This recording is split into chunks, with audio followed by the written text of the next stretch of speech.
So what does the cross mean for us today? What does it mean for you? What does it mean for me? Just think about that. The earliest evidence of a Good Friday procession actually goes back to about the 4th century in Jerusalem. They would walk through the streets and, of course, venerating the cross, something that all of us are about to begin. Ultimately, to Christians, it is Christ's unselfish sacrifice of his life to save others, to save you and I, and an example to be followed by all of us. This is what this cross really means.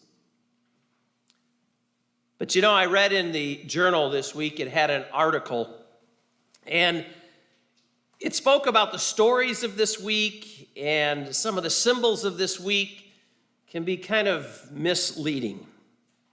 You know, because when you think about it throughout history, some of these stories and some of these symbols have supported anti-Semitic attitudes. Western Christianity would use the cross as a rallying point for violence against groups that were deemed by the church to be a threat to the church, to be a threat to Christians. The 11th through the 13th century, soldiers would take the cross and join crusades against these threats, against these people.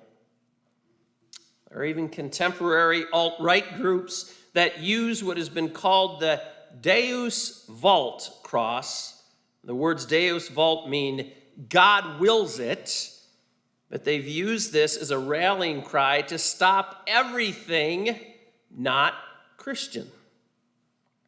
Even white supremacy groups use the cross as a symbol of protest and aggravation. There was even a full-sized wooden cross that was carried by one of the protesters at the Capitol insurrection.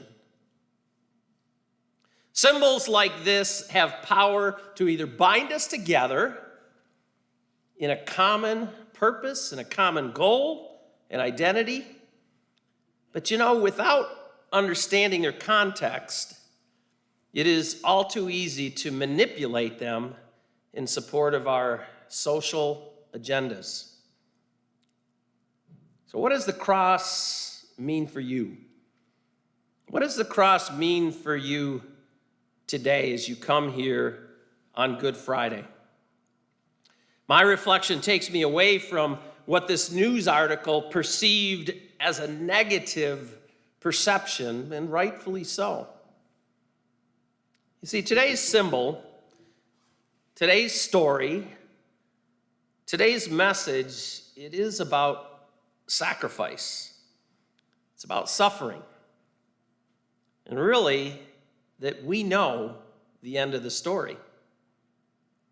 You see, many people in this walk of life, and I know Father Dave's walk of life, they seek out sometimes that clergy person when they are having that difficult moment in their life. You know, when they are suffering, when they are going through pain, when they are going through those moments of failure. You know, time and time again, you know, I listen to people telling me about their hurt, their pain, you know, their sin.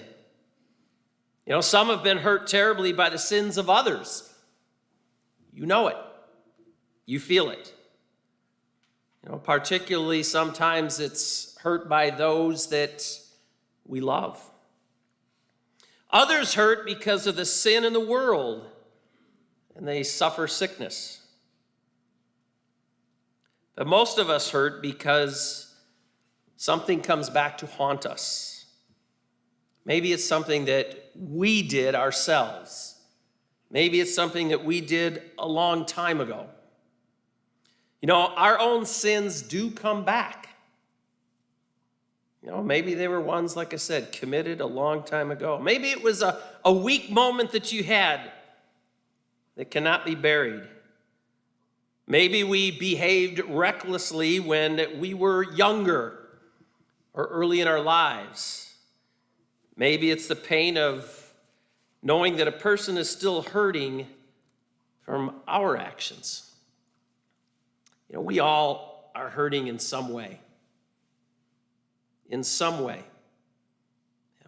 I know a lot of your stories. I know the pain. I know the suffering. I've heard the sin.